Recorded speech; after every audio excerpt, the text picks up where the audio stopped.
बिस्मिल्लाहिर्रहमानिर्रहीम। अस्सलाम वालेकुम दोस्तों, कैसे आप लोग सब। उम्मीद आप सब लोग खैरियत से होंगे। मेरा नाम है अब्दुर्रहमान और आप देख रहे हैं टैलेंट पाकिस्तान। जी तो दोस्तों, आज मैं आपको बताने वाला हूँ कि फ्रिज को चेक करने के लिए क्या एहतियात करने पड़ते हैं और कौन कौन सी चीज़ों की ज़रूरत पड़ती है और कौन सी चीज़ें ना भी हो तो आप फ्रिज को चेक कर सकते हैं। अगर आपको नहीं पता तो ये वीडियो आपके लिए, तो वीडियो को पूरा वॉच कीजिएगा, इंशाल्लाह आपको भी समझ में आ जाएगा। तो चलो वीडियो शुरू करते हैं। दुनिया में मुझे जो भी मिला, जितना मिला है, सब कुछ ये मेरी माँ की दुआओं का सिला है। जी तो दोस्तों, आज ये कंप्रेसर को हम चेक करने वाले हैं और ये फ्रिज है पहले की, और आज हम इसका डायग्राम आपको चेक करके बताएंगे कि इसको क्या फॉल्ट है। ये कस्टमर का कहना है कि ये कूलिंग नहीं करती, तो हम इसे सबसे पहले तो पॉइंट लगा के और हम इसको करंट दे के चेक कर लेते हैं कि इसका फॉल्ट क्या शो हो रहा है, क्या मामला कर रही है ये। तो आप देख सकते हैं मैंने मीटर वगैरह सब कुछ, गेज वगैरह भी साथ रखी हुई है और कुछ मैंने चेंजिंग तो इसमें कर ली है।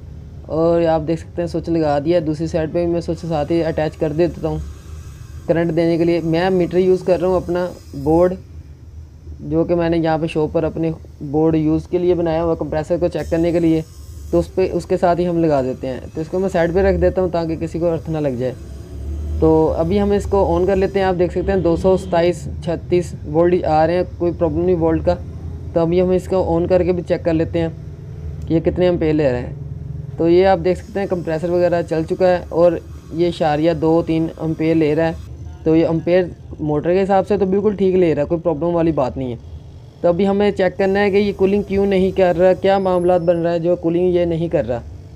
तो हम ये भी चेक कर रहे हैं। अभी ये वाइब्रेट दे रहा है, मैं आपको आगे सुनाऊंगा क्योंकि बाहर शोर था इसलिए आपको सुना नहीं पाऊँगा।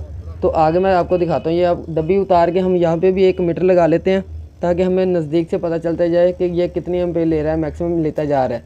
अगर किसी भी कंप्रेसर को आप ऑन करते हैं और वो ऑन हो के एम्पेयर ज़्यादा करके ऑफ हो जाएगा तो ज़ाहिर सी बात है वो कोई वाइब्रेट शो नहीं कराएगा। तो उसकी मोटर ही ख़राब है, कोई प्रॉब्लम वाली बात नहीं। मोटर भी ख़राब हो सकती है और वो पंप सीज भी हो सकता है और वोल्टेज कम भी हो सकते हैं और रिले भी ख़राब हो सकती है। ये भी मामला अंदर ही है इसके।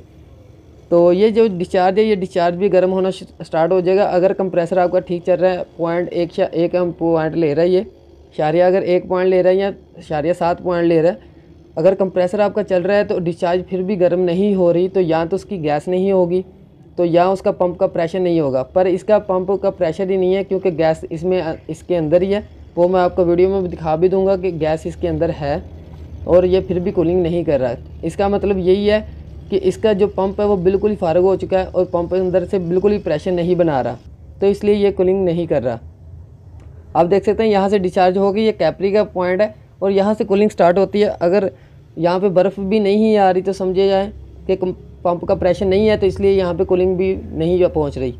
ये भी इसका यानी कि एक वाजिया पॉइंट है।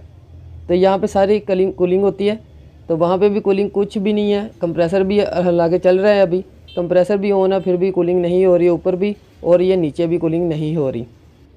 नीचे तो बाद में आती है कूलिंग, पर नीचे क्या शो होनी है जब ऊपर ही कूलिंग नहीं है। तो आप देख सकते हैं फ्रिज भी ऑन है, बल्ब चल रहा है, फ्रिज का करंट दिया हुआ उसको फिर भी वो चल नहीं रहा, कूलिंग नहीं कर रहा। ये आप वाइब्रेट चेक कर रहे हैं। अभी आपको शोर भी सुना देता हूँ मैं इसका।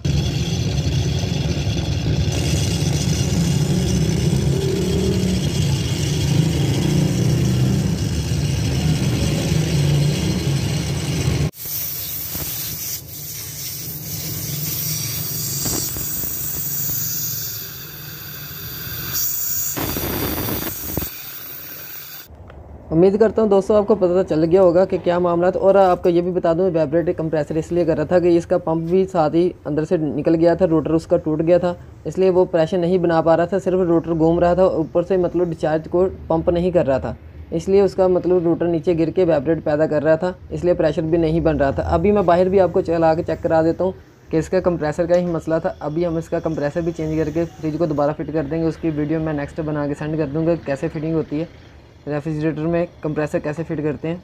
अभी आप सुन भी सकते हैं आवाज़ फिर से आ रही है, वैसी ही आ रही है। आप डिस्चार्ज भी चेक करा देता हूँ कि हवा बिल्कुल नहीं आ रही। साथ में आपको ये भी बताता चलो, आपको ये तो आइडिया हो चुका होगा कि अगर प्रेशर नहीं होगा, गैस इसके अंदर है, तो डिस्चार्ज गर्म नहीं होगा। हाँ, ये भी है कि अगर इसका प्रेशर हो भी और गैस इसके अंदर नहीं होगी तो डिस्चार्ज फिर भी गर्म नहीं होगा, और कंप्रेसर अगर नहीं चलेगा तो फिर भी डिस्चार्ज गर्म नहीं होगा।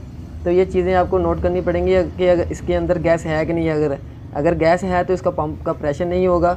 और हाँ, आपको ज़ाहिर सी बात आप पहले चेक कर लेंगे कि इसका कंप्रेसर चल रहा है कि नहीं, फिर उसके बाद ही आप चेक करेंगे, ज़ाहिर सी बात है। तो उम्मीद करता हूँ दोस्तों आज की वीडियो से आपको बहुत कुछ सीखने को मिला होगा। अगर आपको वीडियो अच्छी लगी तो प्लीज़ इसे लाइक कर दीजिए, शेयर कर दीजिए और एक प्यारा सा कमेंट भी कर दीजिएगा। चैनल को सब्सक्राइब करके बेल आइकॉन भी ऑन कर दीजिएगा ताकि आपको हमारी न्यू वीडियो की नोटिफिकेशन मिलती रहे। तो अपना बहुत सारा ख्याल रखिएगा, दुआ में याद रखिएगा। अल्लाह हाफिज़।